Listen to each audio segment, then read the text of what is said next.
Hello, everyone. Happy Thursday. At this point in class, you should have done your DOL and graded it. And then you reviewed what we read from Black Ships Before Troy from Tuesday. So if you remember, this is a new toolbar on here. If you remember, we ended with Paris and Helen fleeing Sparta to go back to Troy, and he took King Menelaus's wife. If you also remember, I told you that kind of the main character switches a little bit in this, and we start to see more about Achilles. So let's we're gonna read Ship Gathering, okay? When Menelaus returned from hunting and found his queen fled with the Trojan prince, the black grief and the red rage came upon him, and he sent word of the wrong done to him and a furious call for aid to his brother, black-bearded Agamemnon, who was high king over all the other kings of Greece. And from golden Mysia of the Lion Gate, where Agamemnon sat in his great hall, the call went out for men and ships. To ancient Nestor of Pylos, to Thebes, Thisbe, where the wild doves croon, to rocky Pytho, to Ajax the mighty, lord of Salamis, and Diomedes of the loud war cry, whose land was Argos of the many horses, to the cunning Odysseus among the harsh hills of Ithaca, even far south to Idomeneus of Crete, and many more. And from Crete and Agros and Ithaca, from the mainland and the islands, the black ships put to sea as the kings gathered their men from the field and the fishing, and took up bows and spears from the keeping of their oath to fetch back Helen of the fair cheeks and take vengeance upon Troy, whose prince had carried her away. Agamemnon waited for them with his own ships in the harbor of Aulis, and when they had gathered to him there, the great fleet sailed for Troy. But one of the war leaders who should have been with them was lacking, and this was the way of it. Before ever Paris was born, Theseus of the silver feet had given a son to King Peleus, and they called him Achilles. So if you remember at the beginning of the story, okay, at the very beginning, the Eris brings the golden apple to a wedding, and it's the wedding of Theseus and King Peleus. So now you kind of see why that whole story at the beginning, how it's going to all kind of come together. So we have these two main characters, Achilles and Paris. So Achilles. The gods had promised that if she dipped the babe in the river, in the Styx, which was one of the rivers of the underworld, the sacred water would proof him against death in battle. So gladly she did as she was bidden. But dipping him headfirst in the dark and bitter flood, she held on to him by one foot. Thus her fingers pressed around his heel, kept the waters from reaching that one spot. By the time she understood what she had done, it was too late, for the thing could not be done again. So ever after she was afraid for her son, always afraid. When he was old enough, his father sent him to Thessaly with an older boy, Patroclus, for his companion, to Cheiron, the wisest of all centaurs, and with the other boy, Cheiron taught him to ride on his own back and train him in all.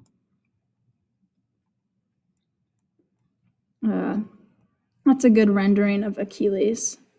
The warrior skill trained him all the warrior skills of sword and spear and bow, and in making the music of the lyre, until the time came for him to return to his father's court.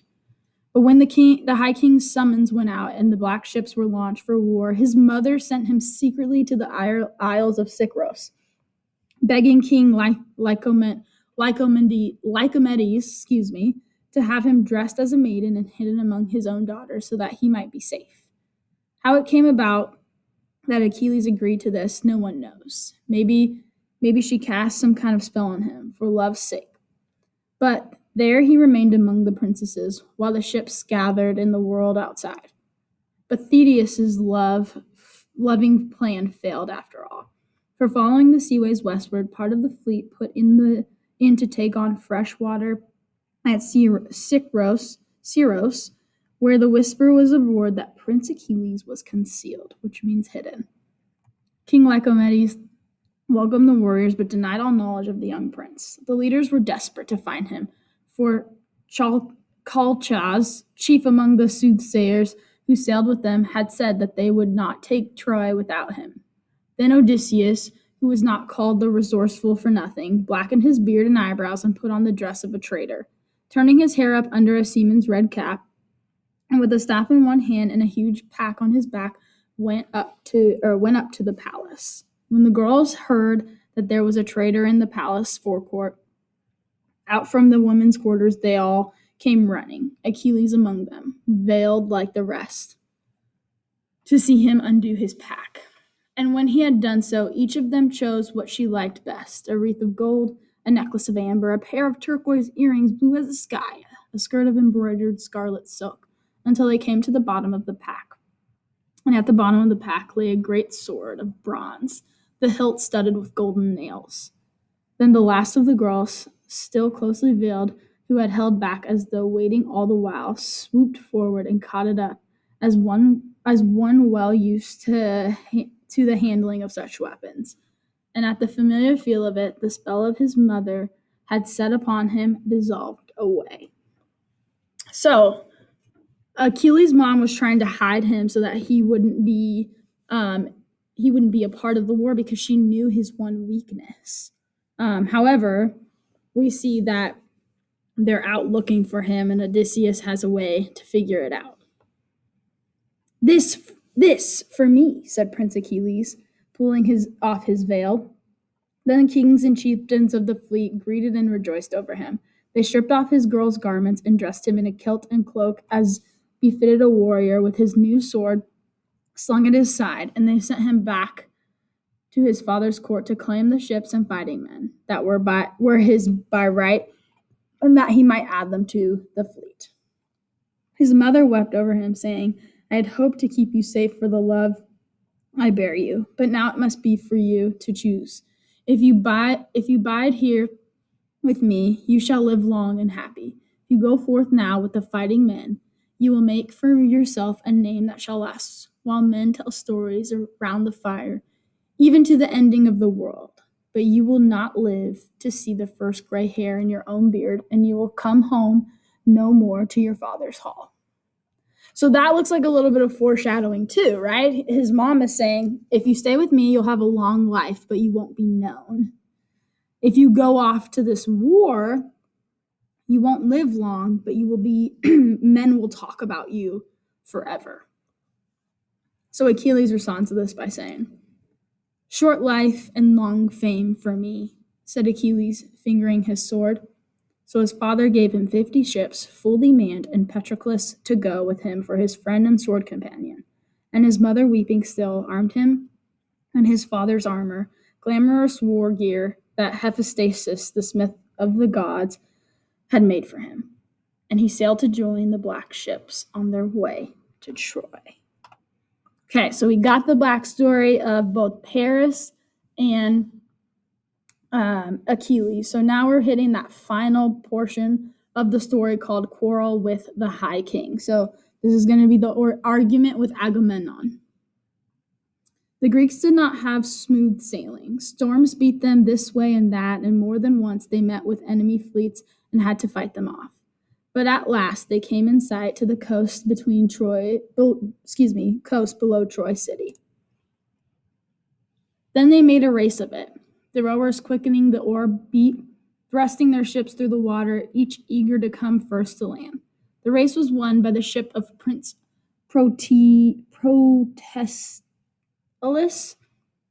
but as the prince sprang ashore, an arrow from among the defenders took him in the throat and he dropped just above the tide line, the first of the Greeks to come ashore, the first man to die in the long war for Troy. The rest followed him quickly drove back the Trojan warriors, who were ill prepared for so great an army. So great an army. Did I miss a spot? No, I just read it wrong. Sorry. The rest followed him quickly and drove back the Trojan warriors who were ill prepared for so great an enemy war host. And when that day's sun went down, they were masters of the coastwise dunes and reed beds and rough grass that fringed the great plain of Troy.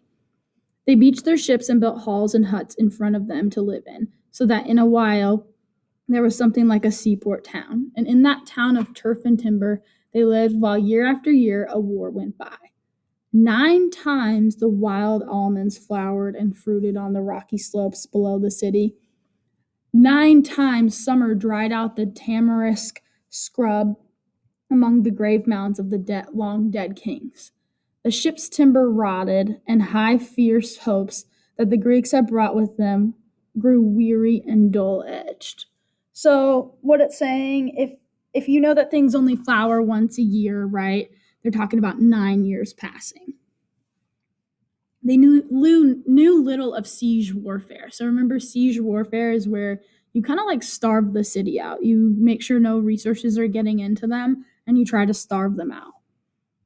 They knew little of siege warfare. They did not seek to dig trenches around the city, nor to keep watch on the roads by which supplies and fighting men of allied countries might come in, nor did they try to break down the gates or scale the high walls. And the Trojans, ruled by an old king and a council of old men, remained for the most part within their city walls, or came out to skirmish only a little way outside them. Though Hector, their war leader and foremost among the king's sons, would have attacked and stormed the Greek camp if he had had his will. So Hector is Paris's brother. But there were other lesser cities along the coast that were easier prey, and the men of the black ships raided these and drove off their cattle for food and their horses for the chariots that they had built, and the fairest of their women for slaves.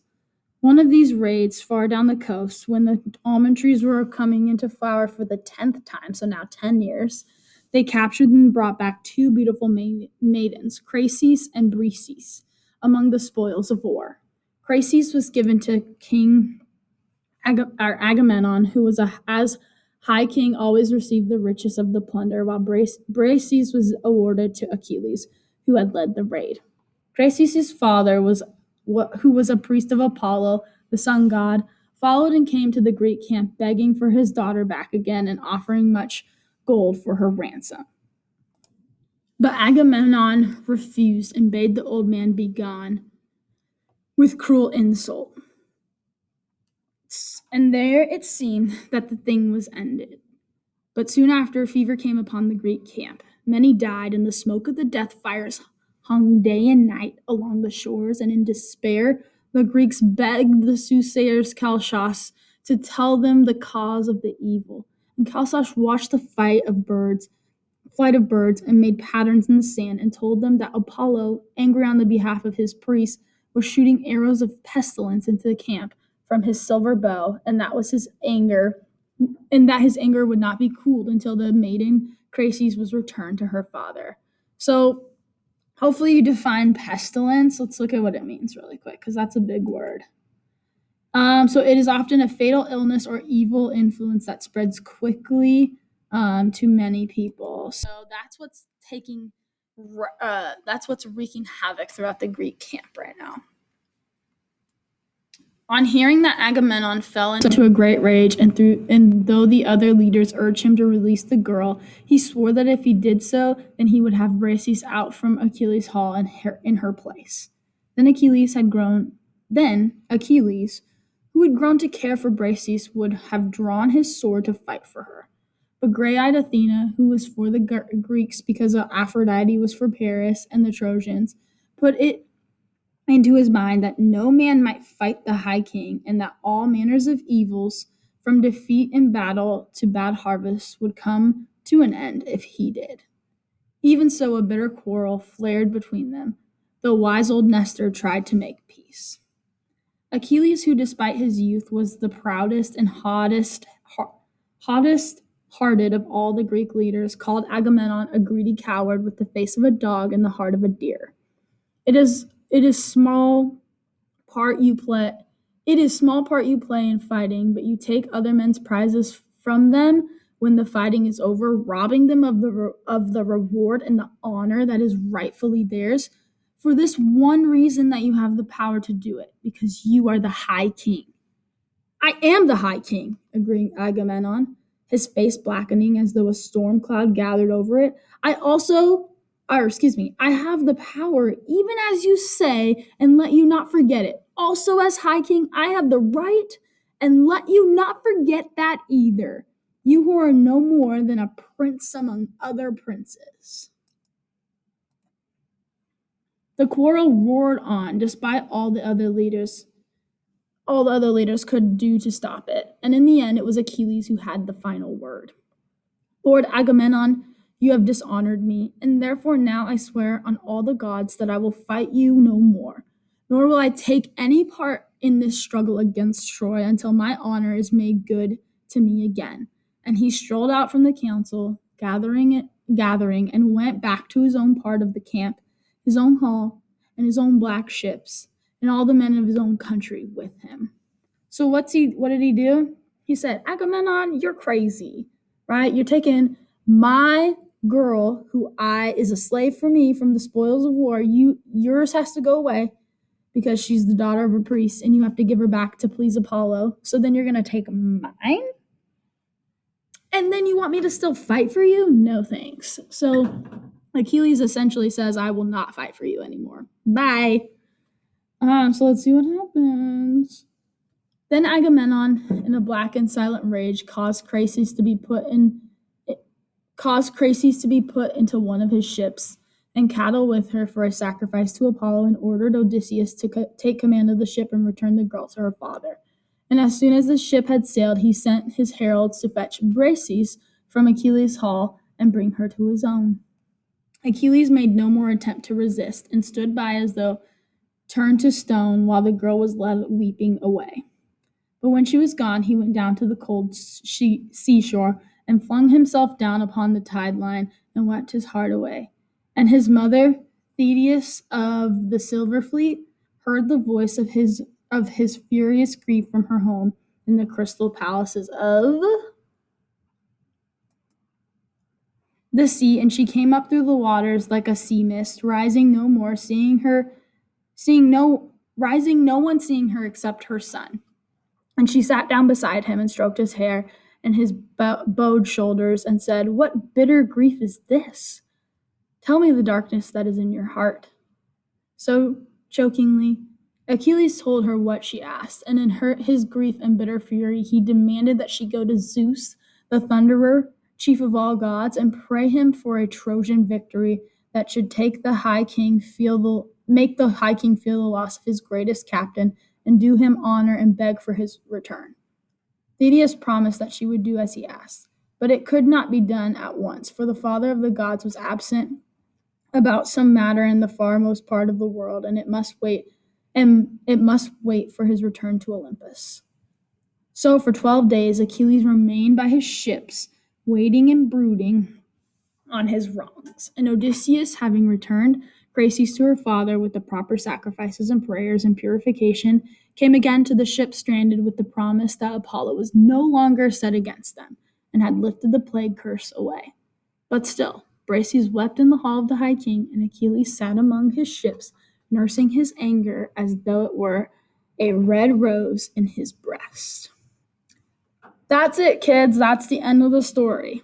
So if you want to take a minute to just talk about it and talk about the last two parts of this excerpt that we are reading, great. Okay. The next thing you're going to do is take the quiz that's on Google Classroom. It's posted. Obviously, it shows that it's not posted yet, but it's a couple questions. You can use your book on it. Remember, I told you on Tuesday that I prefer you using the physical textbook, not the online textbook for this. And then when you're done, you're going to do the backside of the critical vocab that's called analyzing the text. And if you finish that, you can, actually, I'll collect it all on Monday. So don't turn anything in, but just keep it for Monday. And I will see you guys on Monday.